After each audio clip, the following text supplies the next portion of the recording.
성경 보십시다. 창세기 22장.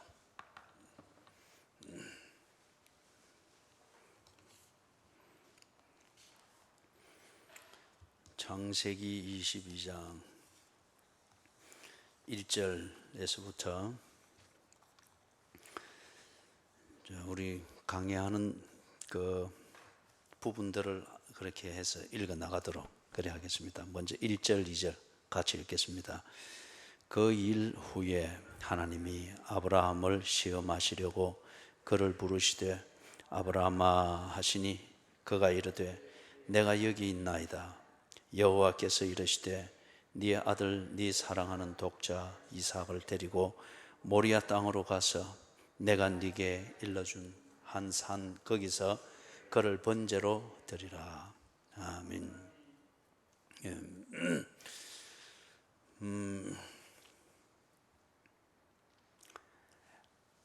하나님께서 무언가 다음 일을 이룰 때에는 준비를 시킵니다.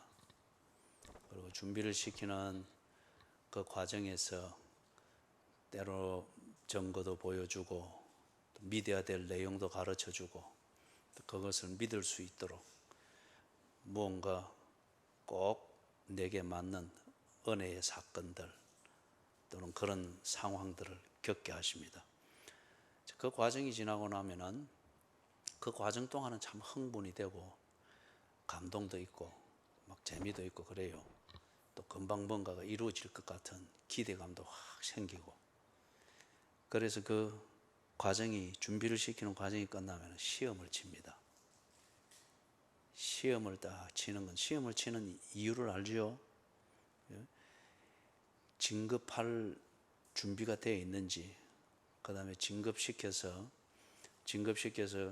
그 포지션에 딱 앉게서 그 일을 맡겨놓으면 그걸 해낼 수 있는지, 그걸 검사하는 겁니다.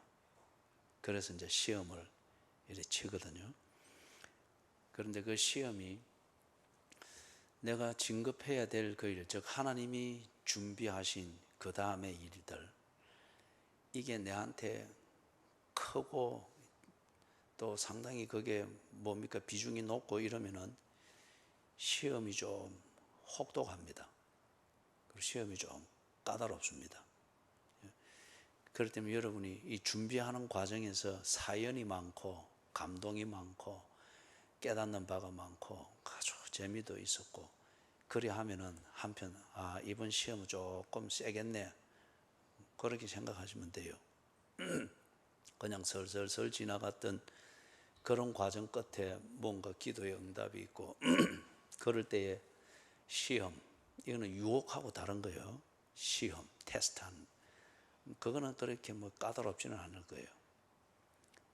그 다음에 다가오는 일이 크고 비중이 있고 뭔가 의미가 깊고 그럴 때에는 그것을 맡을 준비가 되어 있는지 보는 시험이 좀 까다롭습니다. 그러나 이제 여러분들이 표정이 아이고 기도 조심해야 되겠다, 이 무조건 원하다가 유혹 같은 시험을 만나면 웃잖아, 그죠? 그리고 교인들이 읽을 때 딱 보면은 욥기서를 41장까지는 안 읽어요. 맨 마지막 장만 2배로 축복을 받는 그것만 읽고, 그죠? 그런데 욥이 그걸 앞에 그 뭡니까 1장에서부터 35장까지 시험 과정이거든요. 그래 해서 이제 42장에 그 위대한 그 결과가 있었단 말이에요. 그래서 지금 이 아브라함에게 하나님께서 시험을 하십니다. 아브라함을 시험 고사장으로 딱 불러가지고 그 다음에 네 준비됐는지 한번 보자. 그래서 시험을 딱 치는 거예요. 이 앞에 21장까지 이래 보면은 아브라함이 아주 신나는 일들을 많이 겪었잖아요, 그죠? 그 다음에 최종적으로는 뭘 겪었습니까? 이삭을 얻었잖아요. 100세에 아들 이삭을 얻었잖아요. 25년 동안 기다리던, 그죠?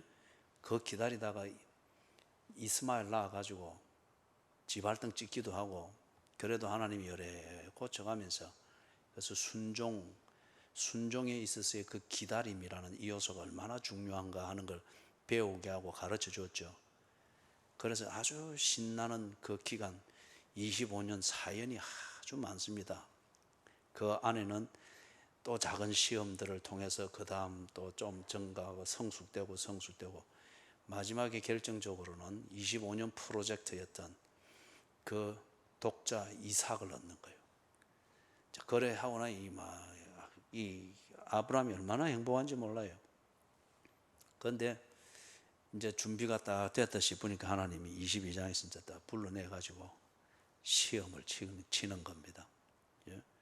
그래서 왜 이 정도의 시험을 치는가 하는 것은 15절 이하에서 여러분들이 보게 될 거예요. 그런데 시험을 치는데 이 시험이 얼마나 혹독하고 아브라함에게서는 참 잔인하게 여겨질 정도의 그런 시험입니다. 뭔가 보니까 시험 문제가 아주 까다롭습니다. 1절에 보니까 하나님이 아브라함을 시험하시려고, 이 시험은 유혹이 아니고 테스트입니다.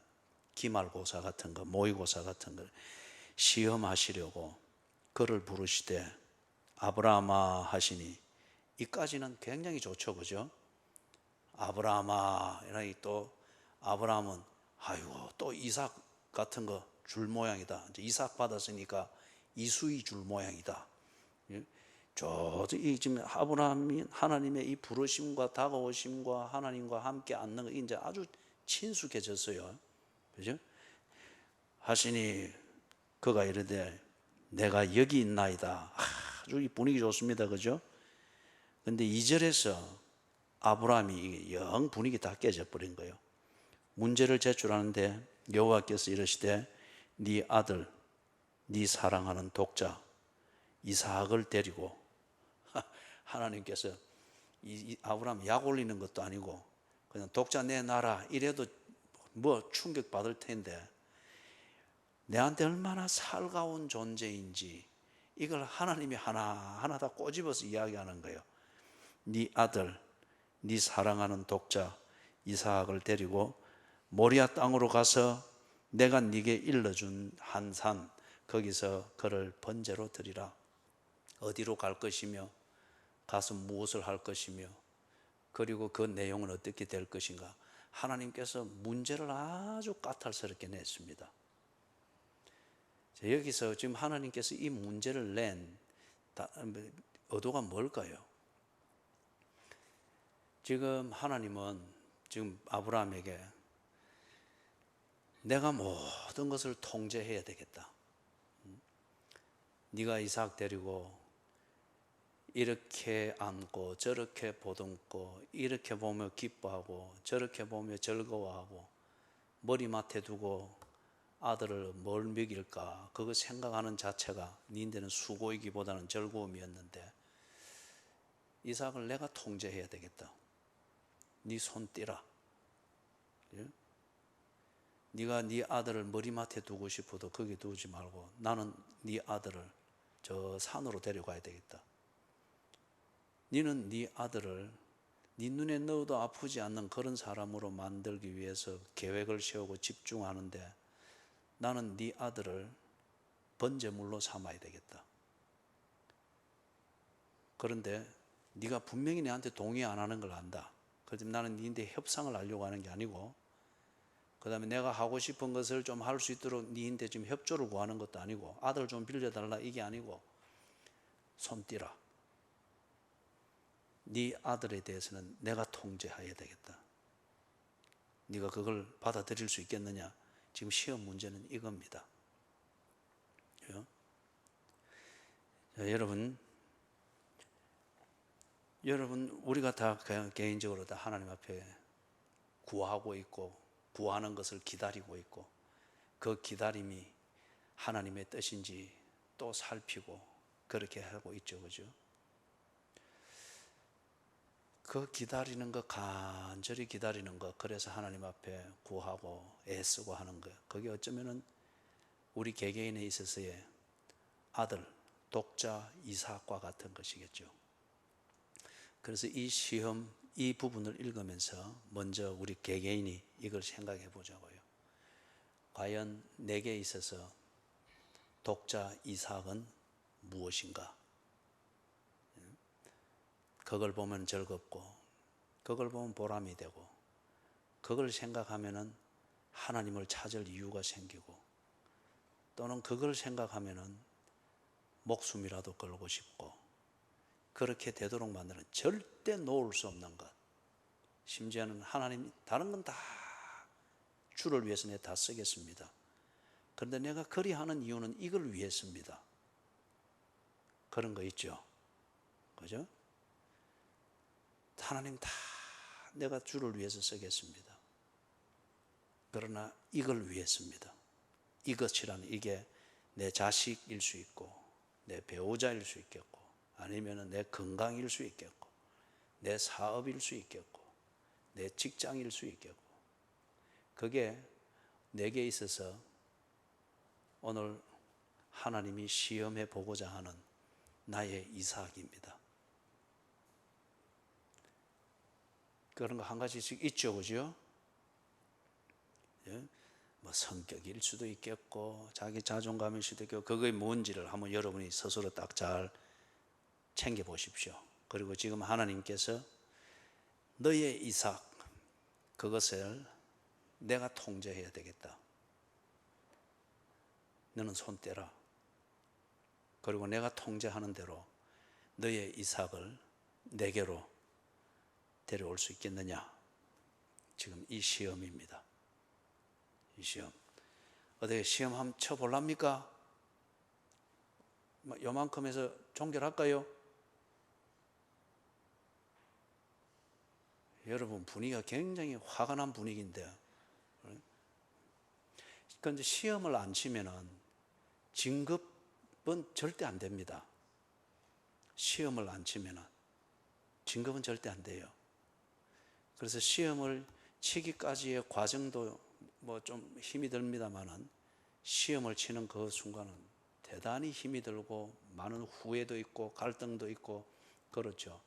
그러나 그럴 만한 가치가 있는 것은 시험을 치고 나면은 하나님이 준비한 그 다음 단계로 진급이 됩니다. 어떻게 하랍니까? 그만할까요? 아니면 시험 칠랍니까? 여러분 친다 했어요? 예. 그럼 이삭 내놓을 수 있겠어요?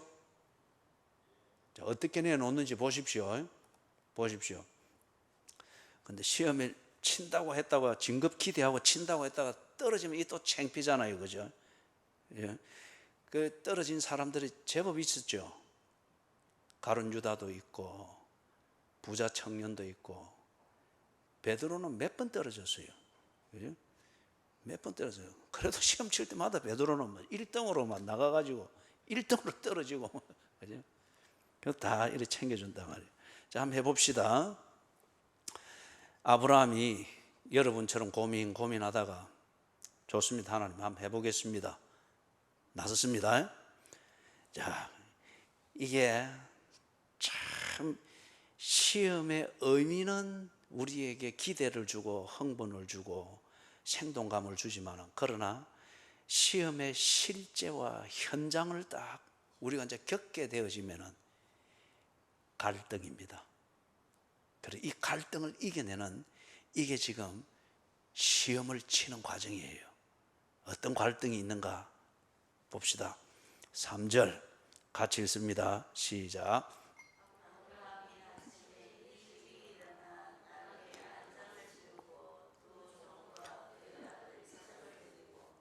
번제에 쓸 나무를 쪼개어 가지고 떠나 하나님이 자기에게 일러주신 곳으로 가더니.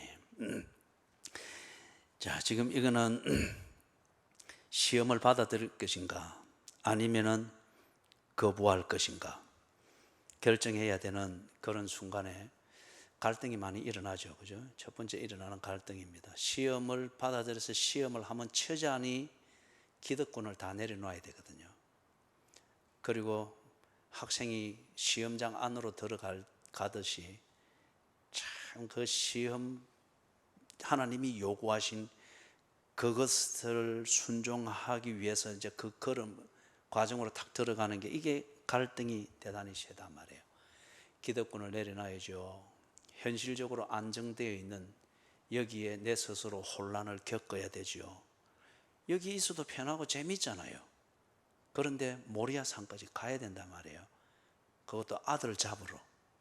그것도 내 뜻이 아니고 하나님이 요구하는 대로 맞추기 위해서 가야 된단 말이에요. 이 갈등이 있습니다. 그럼에도 불구하고 시험을 받아들일 것인가, 이걸 지금 고민해야 됩니다. 그죠? 자, 아브라함이 이걸 딱 받아들입니다. 기득권을 내려놓고 시험을 치는 것 때문에 가지게 되는 불편함을 감수하겠다 합니다. 그 다음 4절 같이 읽습니다. 시작. 시험에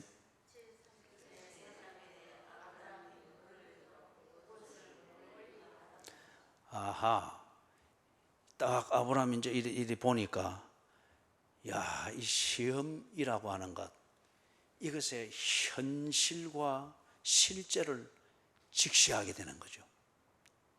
어쩌면은 그 전까지는 낭만스러울 수 있습니다. 하나님을 섬기고 기도하고 하나님의 뜻을 순종한다. 그게 뭔가 낭만스러운 것, 그리고 적당한 고난은 우리에게 아주 낭만스러운 역설적인 희열을 주잖아요. 그죠? 이게 심리학에서는 메조키즘, 어떤 그러한 성향으로 이야기를 하죠. 그런데 지금 4절에서 이제 또 보는 것처럼 시험이 현실입니다. 시험이 현실입니다. 무슨 말이냐 하면은, 하나님이 요구한 이 시험에 임한다고 하는 것, 다시 말해서 하나님이 요구한 것대로 하나님께 순종한다고 하는 것은 독자 이삭을 바치는 이 실제적인 희생이 따르는 것이란 말이에요. 독자 끼고 있으면서 니 잘 보고 배워라 라고 하면서 같이 적당히 금식 한 이틀 해보고 뭐 그러면서 조그마한 고생으로 큰 의미를 가지면서 뭐 이런, 그럴 수 있는 현실이 아닌 거예요. 독자를 내 수중에서 빼앗기는 어떤, 그리고 없어지는 이 현실을 딱 직시하게 되는 겁니다. 그러면서 4절의 분위기는 그겁니다. 이 현실을 딱 보면서 직시하면서 이거 분위기 아니네, 아니면 이거 지금까지 해온 대로 이 낭만스러운 그게 아니네, 그냥 눈 감고 막 좀 애쓰다가 아멘 그러고 내 마음을 추스리, 이런 게 아니네. 현실이 딱 거기 실제 생활인 거예요. 그러면서 이게 갈등이 딱 일어납니다. 여러분 그렇잖아요. 우리가 기도할 때 강렬한 그 어떤 사람은 감정일 수 있겠고, 어떤 사람은 강렬한 성령의 역사하심을 느끼면서 하는 것일 수 있겠고, 하여튼 기도하면서 크게 은혜 받았다 하고 뭔가 확신을 가지고 나가는데, 확신이 현실이 되는 현장에 갔을 때는 전혀 양상이 다르죠. 그죠? 전혀 양상이 다르죠.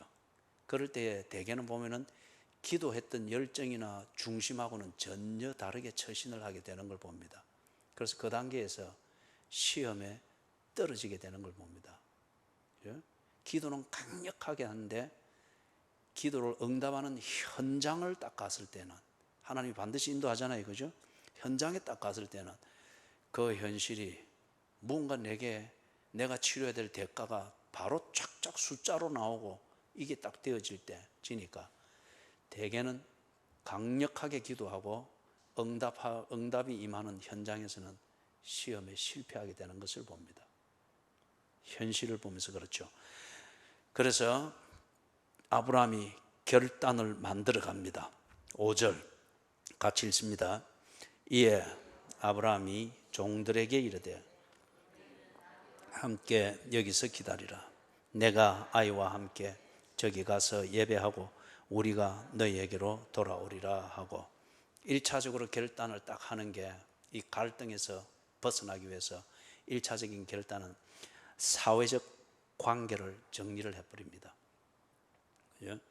이런 저런 관계에 얽매고 뭐 취미든 그다음에 사람들이든 친목이든 뭐든 하여튼 하나님이 지금 독자 이삭을 바쳐라 하는 이 시험, 이것에 순종하는데 집중하는데 방해가 되는 그런 사회적 관계는 다 정리를 딱 해버립니다. 1차적 결단입니다. 왜냐하면 이 시험의 현실성과 실제를 딱 보았기 때문에 이는 결단하지 않으면 안 되는 문제거든요. 사회적 관계. 사랑하는 여러분, 모든 것을 즐기면서 한 곳에 집중해야 될 하나님의 시험에 합격하고 통과한다, 있을 수가 없는 겁니다. 그죠? 우리가 학교에서 치는 모의고사나 기말고사나 자격시험만 해도 그것 하나를 위하여서 이 젊은이들이 하고 싶은 것을 다 끊고 핸드폰도 끄고 막 이래 해서 집중해서 그리 하는데, 그래서 지금 이것을 헷갈리게 만드는, 여전히 갈등하도록 만드는 그것을 위해서 1차적으로 아브라함이 사회적 관계를 딱 정리합니다. 두 번째, 결단의 두 번째 단계 6절을 봅니다. 같이 읽습니다. 아브라함이 이에 번제나무를 가져다가 그의 아들 이삭에게 지우고 자기는 불과 칼을 손에 들고 두 사람이 동행하더니, 여기서 두 번째 단계에 결단을 하는 건 뭐죠? 어느 단계나 어느 상황이 되면은 감정이 변덕을 부리잖아요. 그죠? 이 결심을 우리가 지적으로 이게 타당하다, 지적으로 딱 인정을 하고 그 다음에 감정적으로 그것에 대해서 딱 동의가 되어지고 그 다음에 의지적으로 실천을 한단 말이에요. 그러는 가운데 우리가 4절에서 보았던 것처럼 단계별로 나갈 때에 현실이 보다 살갑게 쫙쫙 다가오잖아요. 그죠? 그럴 때에 우리의 감정이 변덕을 부립니다. 감정이 변덕을 부릴 때에는 이게 언제나 제일 앞에 서거든요. 그러면은 변덕을 부리는 감정에 따라서 우리의 지성이 굴복을 합니다. 지적인 정리되어 있는 게 굴복을 합니다. 그리고 우리의 의지가 방향을 잃고 힘을 잃습니다. 그래서 이 시험에 실패를 하게 되죠. 그래서 아브라함이 두 번째 단계에서 결단은 뭔가 하면 이 감정이 변덕을 못 부리도록, 그리고 이 감정이 변덕을 부린다 할지라도 하나님이 낸 이 시험 문제에 집중하지 못하도록 만드는 그 요소를 없애버립니다. 그게 뭐냐?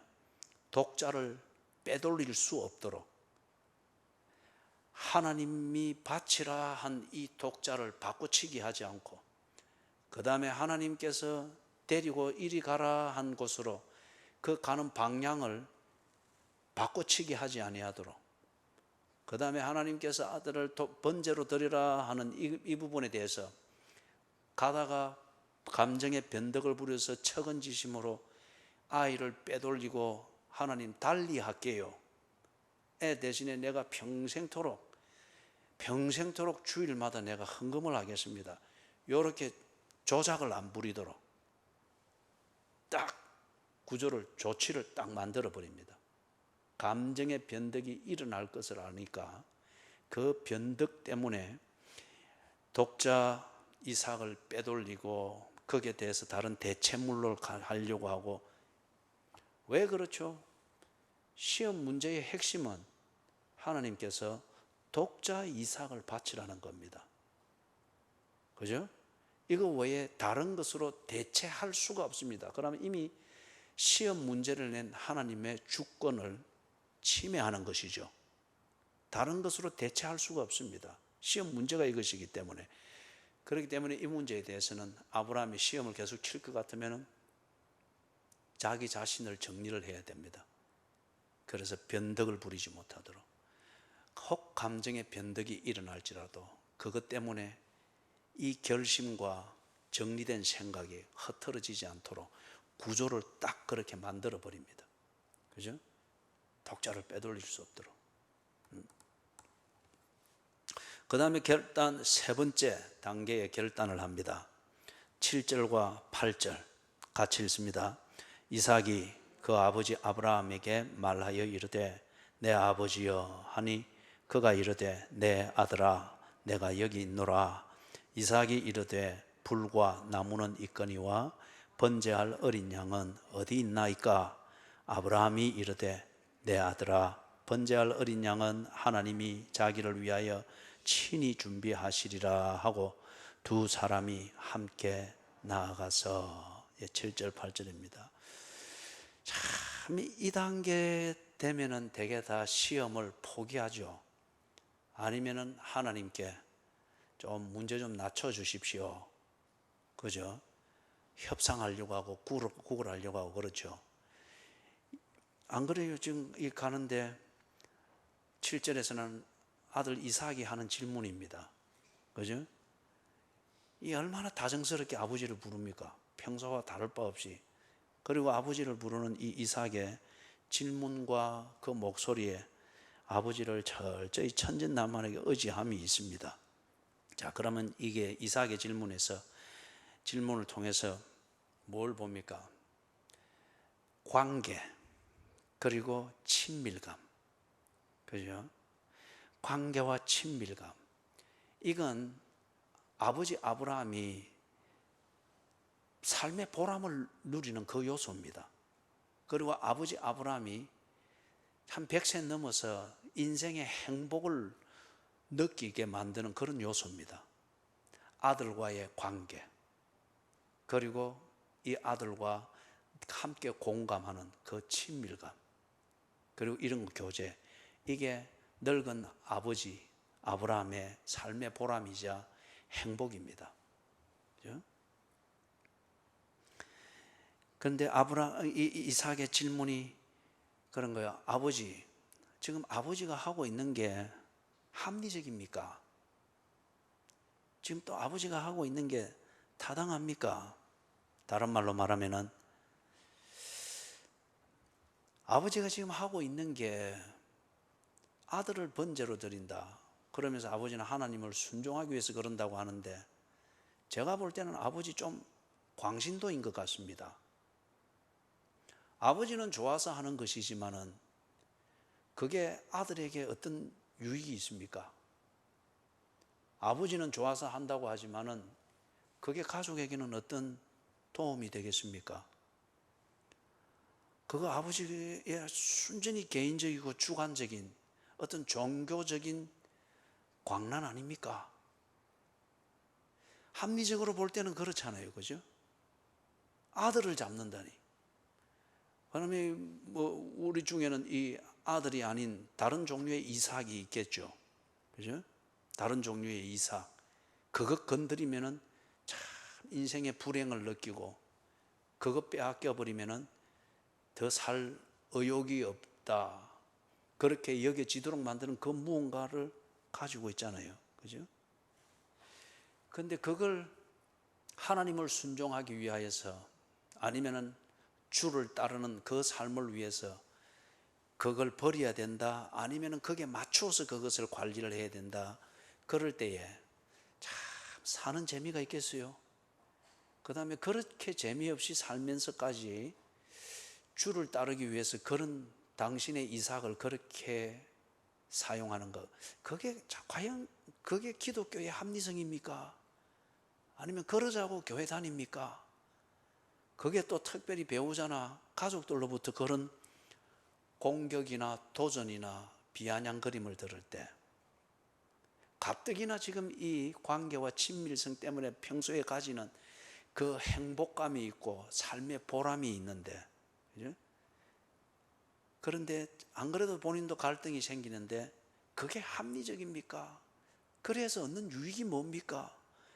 이런 질문이 들어올 때 변덕이 일어나기 쉽겠죠. 그리고 그 변덕은 쉽게 합리화되겠죠. 그죠? 뭐 현실적으로도 어떤 사람은 금요일 밤에 꼭 TV를 보는 게 그리 재미있어요.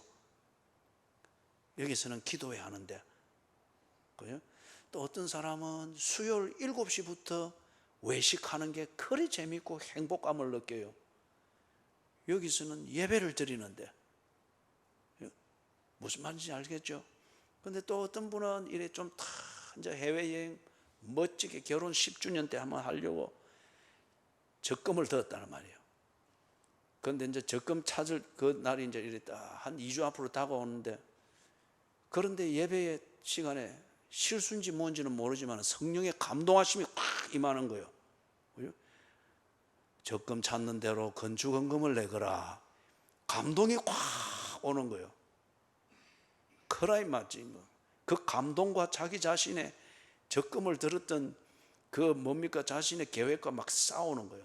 성령님, 이런 실수하면 안 됩니다. 한편 지 자신에게는 정신 바짝 차려야 된다. 정신 바짝 차려야 된다. 그럴 때에 꾸역꾸역해서 뭐 예를 들어 이제 적금 탁 타는 대로 해서 뭐 질질 울면서, 그죠? 왜 성령님은 꼭 내 돈 찾을 때만 되면 신방을 옵니까? 그죠? 그러면서 다음 주를 질질질 울면서 헌금을 했어요. 그죠? 그러니까 이걸 남편이 알은 겁니다. 아니, 우리가 결혼 10주년 때 가기 위해서 없는 거 모아서 이래 했는데 당신 그래 버리면 어떻게 하나? 그렇게 해서 그게 당신처럼 그리 신앙생활을 해가지고 우리에게 주어지는 유익이 뭐나? 당신하고 내하고 재밌게 그렇게 좀 하면 좋은데 이런 것 때문에 다투고 이게 또 스트레스 되면은 왜 그런 식으로 신앙생활 하나? 그죠? 경험해봤죠? 적금을 안 깨봐서 모르군요. 지금 7절에서 이런 갈등이 다 일어납니다. 그런데 8절에서 아브라함의 대답은 합리적이지 않습니다. 그죠? 또 대화가 아닙니다. 일방적입니다. 그리고 자기 자신의 믿음대로 그냥 말을 해버리고 그리고 일을 처리합니다. 8절을 우리 다시 한번 읽어보십시다.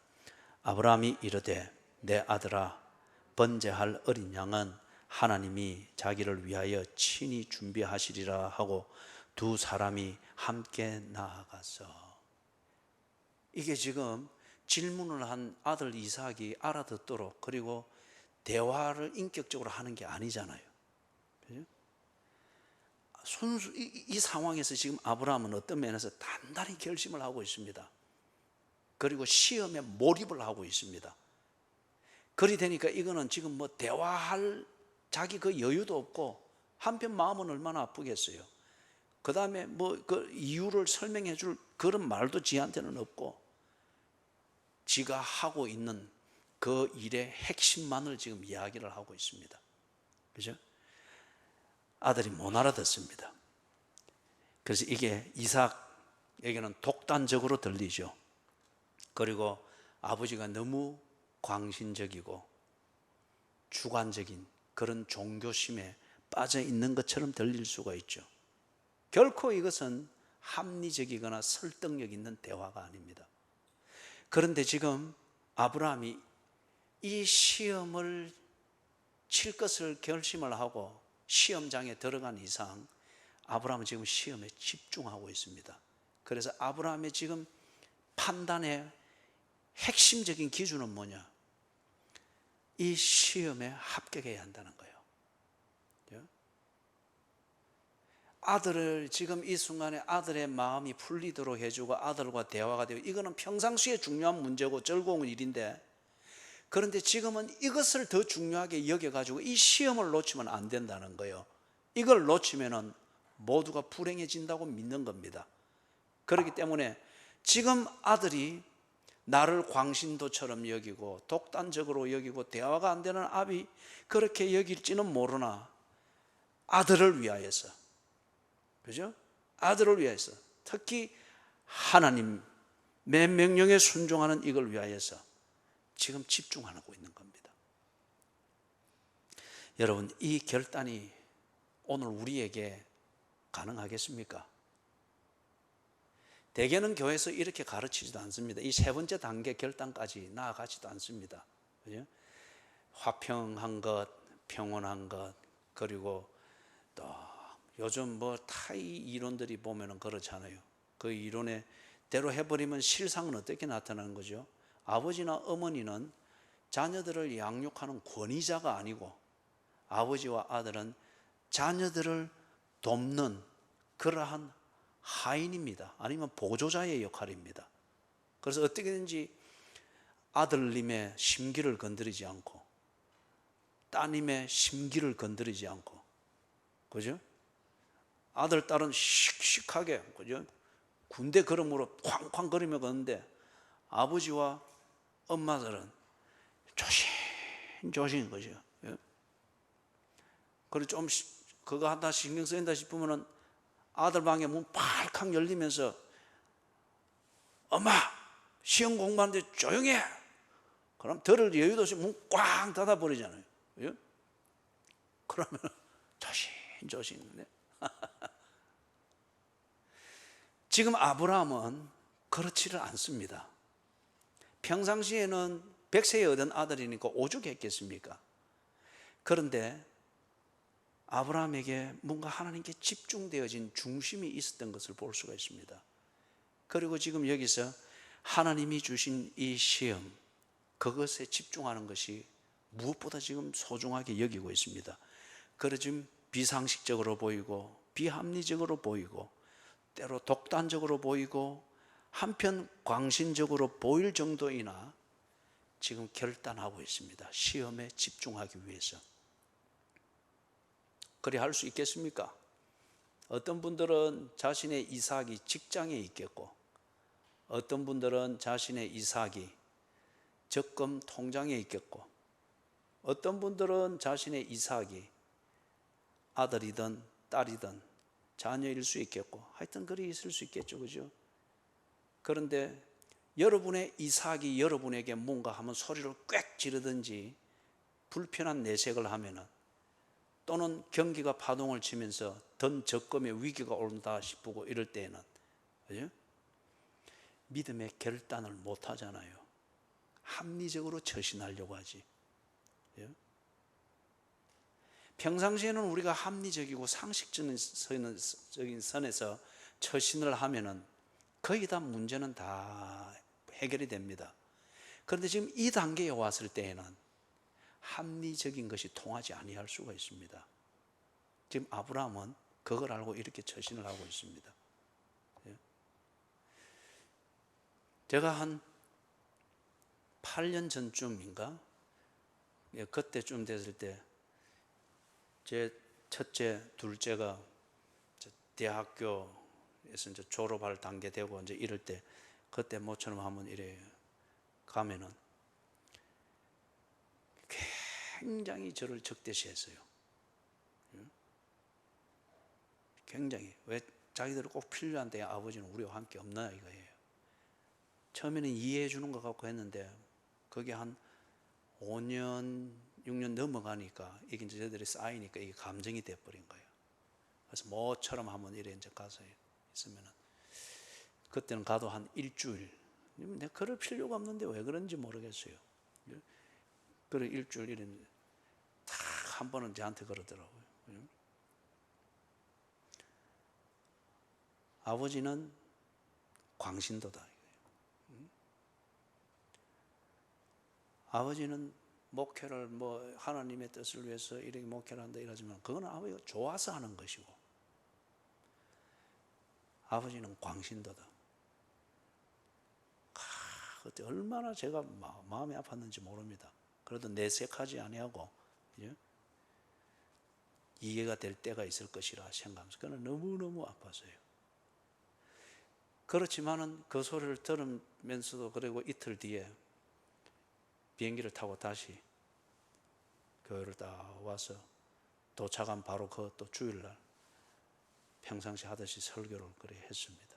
그때는 이 교회가 아니고 했습니다. 내 나름대로는 결단이었어요. 왜냐하면 그것이 옳은 것이고 이게 자녀들을 위한 것이고 가정을 위한 것이다. 그렇게 내 신앙 고백을 따라서 그 가치관으로 판단해서 옳은 것이었어요. 그때 나는 전혀 합리적이지 못하고 가정적이지 못하고 광신도적인 아버지로서 자녀들에게 매도를 당하는 것을 감수해야만 했습니다. 그런데 그게 한 8년 지나니까 이해가 되어지고 열매가 맺어지고 지금은 내한테 아주 적극적인 지지자입니다. 적극적인 지지자. 성경을 얼마나 좋아하고, 그리고 대화를 나눌 때 이게 성경에 관련되어지고 기독교적 삶에 대한 이 주제들을 가지고 얼마나 깊은 대화들을 나누고 있는지 모릅니다. 사무실 가면 막 국제 통화가 1시간 반씩 가기도 하고 막 그런 거죠. 그래서 지금 아브라함이 나름대로 지금 이 단계에서 결단을 한 겁니다. 그렇죠? 네 번째 단계 결단입니다. 9절, 10절 같이 읽습니다. 시작. 하나님이 그에게 일러주신 곳에 이른지라 이에 아브라함이 그곳에 제단을 쌓고 나무를 벌려놓고 그의 아들 이삭을 결박하여 제단 나무 위에 놓고 손을 내밀어 칼을 잡고 그 아들을 잡으리. 이 광경을 여러분 상상을 해봐야 됩니다. 이걸 그냥 낭만적으로 읽으면서 그런 그게 아니고 지금 여러분이 여러분의 이삭을 잡고 있다고 생각을 해보시라고요. 그게 아들이든지 뭐 돈이든지 직장이든지 친구인지 취미인지 하여튼 그것 때문에 내가 행복감을 누리고 있고 삶의 보람을 누리고 있는 그걸 지금 이 네 번째 단계에서 하나님의 시험, 이것에 합격하고 집중하기 위해서 그것을 이것저것도 돌아보지 않고 잡는, 순종의 마지막 단계로서 잡는 그 광경을 생각을 해보시라고요. 그죠? 이게 가능하겠어요? 여러분, 지금 아브라함 같은 경우는 지금 이삭을 보지 않습니다. 보고는 못하니까. 그죠? 보지 않습니다. 그리고 생각하지 않습니다. 생각하지 아니하려고 하는 거죠. 아들과의 관계, 친밀감, 또는 아들을 합리적으로 대하고 자시고 하는 거. 지금 이게 이 상황에서는 소용이 없고 오히려 방해가 되는 것을 아브라함은 딱 알고 있습니다. 그러나 감정은 이게 동의가 안 되니까 보지 않는 겁니다. 그리고 하나님의 명령을 순종하는 것, 이것에만 그냥 집중을 하고 있는 겁니다.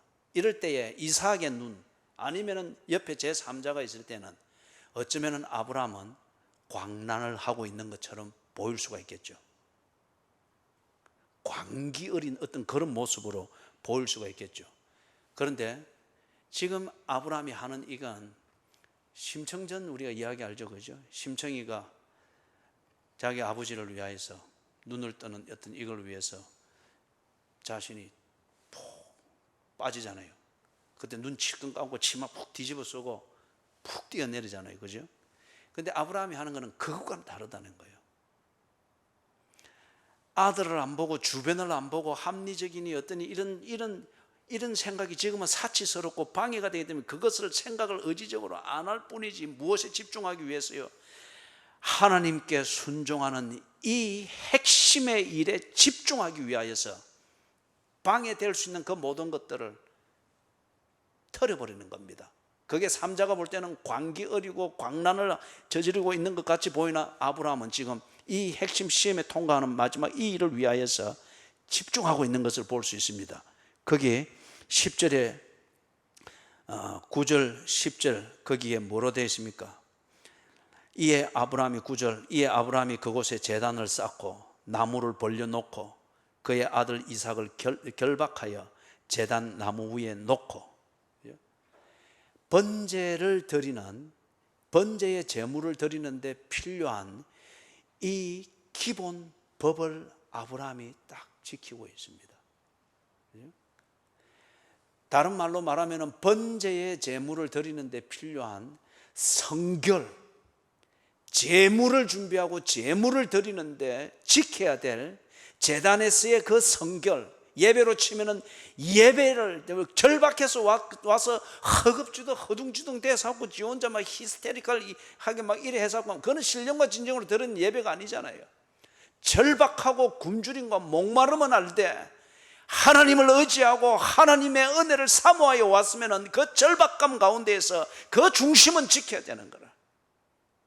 다른 주변과 인사하고 뭐 안부 나누고 뭐 이런 정신은 없고 머리 바로 빗고 하는 정신은 없을지라도 기도할 때 기도하고 찬송할 때 힘껏 찬송하고 하나님의 말씀을 들을 때에 경청하여 듣기 위하여서 굶주림과 목마름으로 왔으면은 사람들이 나를 보고 뭐 광기에 어린나 어떻게 할지라도 졸면서 도둑 맞지 않기 위해서 일어나서 딱 집중하여 듣고 그 중심을 놓치지 않기 위해서 몸부림을 치는 것, 그죠?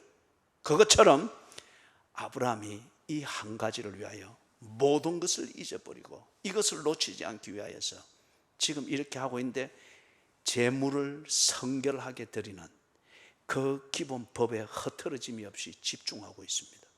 그죠? 그 때문에 아브라함은 미친 게 아닙니다. 광란이 아닙니다. 그 다음에 광신도가 아닙니다.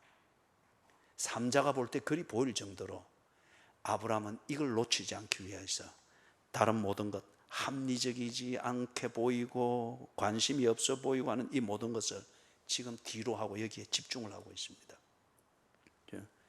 이게 아브라함의 시험에 집중하기 위해서 가지는 네 번째 결단입니다.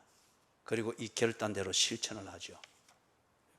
그러니까 11절에서부터 14절 여기서 하나님께서 딱 개입을 하시죠.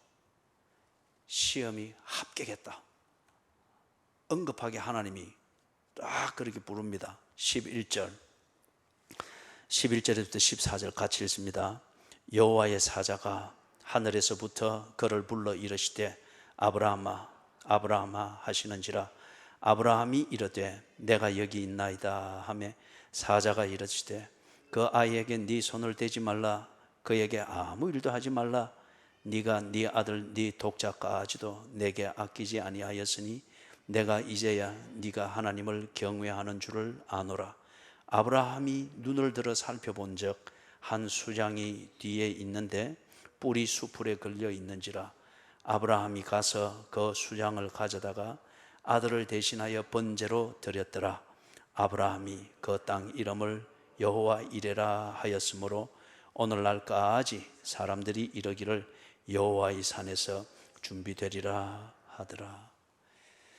1절 2절에서 하나님이 아브라함을 부를 때 시험을 하기 위해서 불렀잖아요, 그죠? 그때는 하나님이 아브라함에게 뭐 설명을 많이 했습니다. 논리적이었습니다. 그리고 이유를 말했습니다. 그리고 아브라함이 이것에 대해서 수용을 할 것인지 아브라함에게 도전을 했습니다. 그 부름이 좀 복잡했죠, 그죠? 그런데 지금 11절, 12절에서는 그런 게 없습니다. 논리도 없고 이유도 없고 아브라함의 동의를 구하고 자식할 것도 없습니다. 그냥 바로 통보하십니다. 아브라함아, 아브라함아. 꼭 보면은 꼭 서프라이즈 파티 할 때 짠 하고 나타나는 것처럼, 그죠? 아브라함아, 아브라함아. 시험에 딱 통과를 했습니다. 이런 게 우리 인생에서 단계별로 있어야 되지 않겠습니까? 그죠? 늘 하나님은 도전하고 기회를 주고 우리는 늘 그 앞에서 변명하고 또 하나님의 우리를 이해해 주시는 자비를 구하고 그래서 또 유예된 허락을 받으면 그거 좋다고 또 은혜 받았다고 그러니 늘 우리 삶이 고만고만한 거예요. 그죠?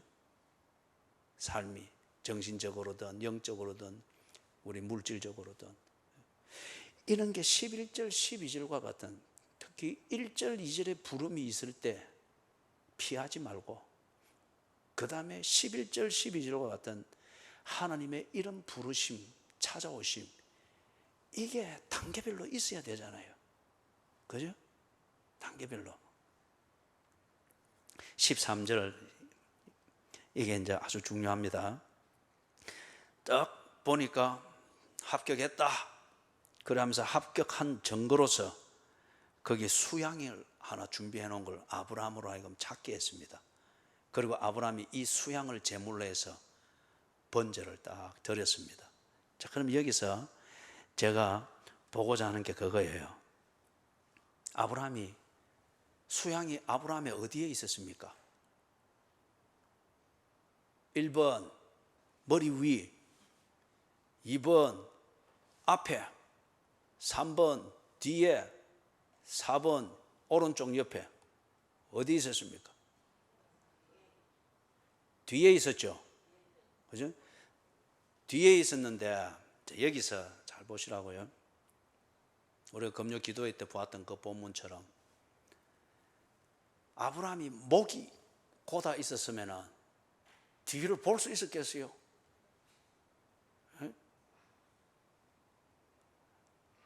이쪽 보시라고요. 목이 이렇게 고다가지고 딱 있어요. 그런데 하나님은 합격하고 합격 통지서를 뒤에다 놔놓은 거예요. 그런데 아브라함 목이 고다 있으면 볼 수 있었겠어요, 이거? 에? 못 본단 말이에요.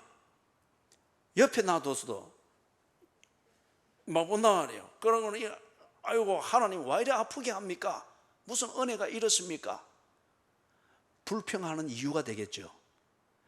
우리가 금요일 날 신명기 10장 거기서 볼 때 하나님께서 뭘 고치도록 지적을 했죠. 네 마음의 할례를 행하고 그리고 목이 곧아서는 안 된다고 했죠. 그러면서 저는 목사의 입장에서 두 가지를, 목이 곧게 만드는 두 가지를 이야기를 하고 우리가 그날 또 밤에 기도도 했죠. 그죠? 하나님께서 시험을 칠 때는 반드시 그 시험을 준비시키고 준비를 제대로 했으면 시험은 반드시 통과합니다. 그죠? 이런 결단하는 4단계를 거쳐가면서 아브라함이 하나님을 얼마나 깊이 알게 됐어요. 그 다음에 정말 나를 행복하게 해주는 것과 불행하게 하는 그 속이는 것이 뭔가를 얼마나 세밀하게 알아가게 됐어요. 그래서 하나님이 준비한 것을 결국은 딱 보게 되잖아요. 그런데 아브라함이 만약에 지가 몸에 배어있는 자만심, 이게 딱 목을 곧게, 목이 곧은 거는 여러분 벽에 잘못 벽에 자든지 근육에 어떤 경련이 어디냐면은 한동안 못 움직이잖아요. 그죠? 그래서 어떤 사람은 성격이 나빠가지고, 어떤 사람은 신앙생활하는 기본 태도가, 자세가 틀려 먹어가지고 언제나 그 부분 가면 여기까지는 돌아가는데 이건 못 돌아가는 식으로 하나님이 요 뒤에만 있으면 못 보는 거예요. 그죠? 또 어떤 사람은 염려, 근심 이런 것으로서 또 목에 경련을 일으켜 가지고, 그죠? 하나님이 위에서 모사하고 불러도 예, 근데 니와 내 부르는데 내가 안 보노. 목이 곧았어요. 와, 목이 곧았노? 니 목이 깨끗한 것 같은데. 제가 좀 기본기가 잘못되다 보니까 저는 남을 우르르 보지를 못합니다. 하나님 요 내려오이소. 내가 목 아프니까. 하나님이 은혜를 안 줘서 내가 은혜 못 받은 게 아니에요. 목이 곧기 때문에 은혜를 사방에서 줘도 못 보는 것은 끝까지 못 보는 거예요. 예? 무슨 말인지 아시겠죠? 예? 그 목이 곧은 게 어떤 사람은 하여튼 자기 자신을 이래 정직한 마음으로 딱 들여다보라고요. 오늘 이 말씀 가지고. 하나님이 은혜를 뒤에 두면은 나는 절대 보지 못하고 언제나 그것 때문에 불평과 염려와 원망을 하게 되는 그 목이 곧은 것, 무엇 때문에 내가 목이 곧은지 그것을 살피시라고요. 그리고 목을 곧게 만드는 그 힘을 빼버려야 됩니다. 그러면은 하나님이 이미 주신 여호와 이레 보게 된단 말이에요. 하나님은 여호와 이레를 주셨으나 목이 곧은 내가 늘 못 보고 있으니까 안 준 것처럼 늘 그렇게 산단 말이에요. 뽑아버리는 거예요. 목이 곧게 만든 거. 그죠? 어느 단계가 되면 나를 삐딱하게 만들고, 어느 단계가 되면은 더 이상 하나님을 바라보지 못하도록 만드는 그 내 목을 곧게 만드는 그게 있어요. 뽑아버려야 돼요. 그러면은 하나님은 어디에나 계시잖아요. 그렇기 때문에 내 뒤에도 여호와 이레, 앞에도 여호와 이레, 위에도 여호와 이레, 옆에도 여호와 이레, 나를 원수처럼 대하는 그 원수의 전략 안에 여호와의 이레가 있을 수가 있다는 것이죠. 그런데 원수만 만나면은 이게 지가 더 막 교만하고 오만해지려고 하니까 언제나 원수 안에 숨겨둔 그 보물 찾기는 못하는 거라. 목을 곧게 만드는 그 무언가를 뽑아버릴 수 있는 담대함이 있기를 주님의 이름으로 축원합니다. 그래서 14절에서 말하는 것은 여호와 이레가 무슨 말인가 하는 것을 여호와의 산에서 준비되리라. 이게 이제 의역입니다. 의역. 이래, 이거는 준비한다는 것이에요. 그런데 이게 이제 산에서 이루어졌으니까 상황을 같이 묶어서 의미를 더해서 이렇게 딱 풀어놨습니다. 여호와의 산에서 준비되리라. 여호와 이레가 시험을 통과했을 때 받게 되어지는 하나님이 준비하신 그것의 실체는 아닙니다. 수양 한 마리 어쩌고 하나님께서 이 아브라함을 이렇게 시험하겠어요? 아니에요. 하나님이 주고자 했던 것은 15절 이하에서부터 나옵니다. 그런데 이게 공수표가 아니고 하나님이 뻥치는 게 아니고 어떤 예배 끝에 가지는 어떤 감정적 카타르시스가 아니고 이거는 실제다는 거예요. 실제인데 이 실제를 보증하는 것이 뭔가 여호와 이레 표적으로 주신 거예요. 표적으로. 그죠? 병이 낫는다. 없는 것이 풀어진다. 무언가 내가 열 염려하고 근심하던 것 하나님이 시험하시는 이것에 집중하는 것을 통하여서 결단을 통해서 그것이 쫙 자라지는 것을 딱 본다. 그게 본론이 아닙니다. 그거는 표적입니다.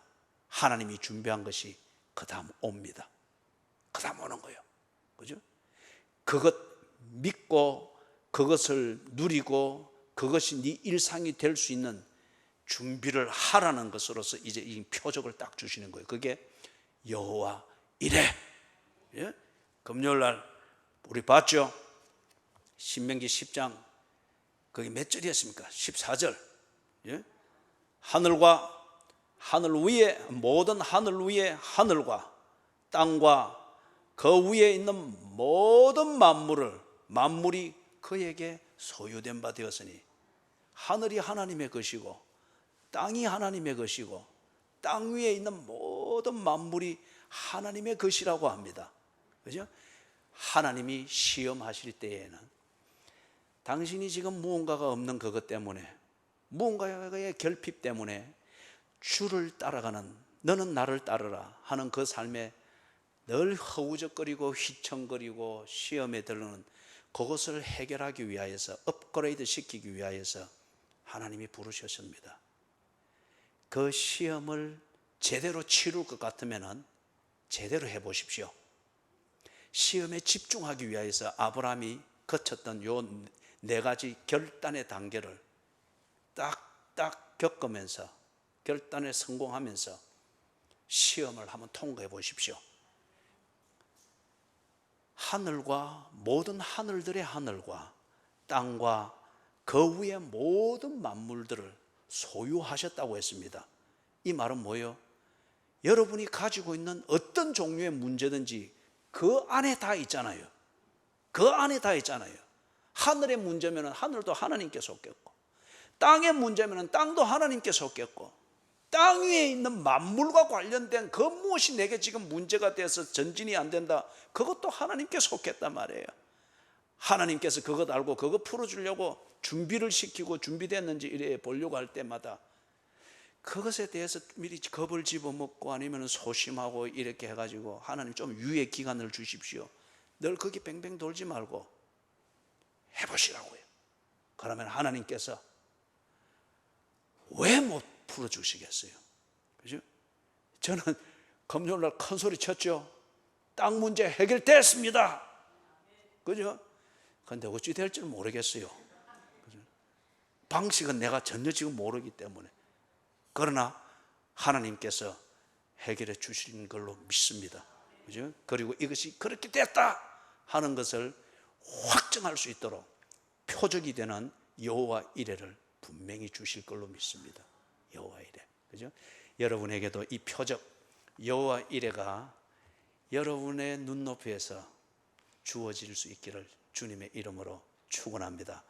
그리고 여호와 이레를 딱 그 표적을 받았을 때는 하나님 드디어 큰 그림을 내게 몰고 오시는구나. 여호와 이래 보고 쑥 도망가 버리지 말고 그거 딱 봤으니까, 표적을 봤으니까, 이야, 하나님이 준비한 큰 그림이 오구나. 준비를 하는 겁니다. 예? 아멘.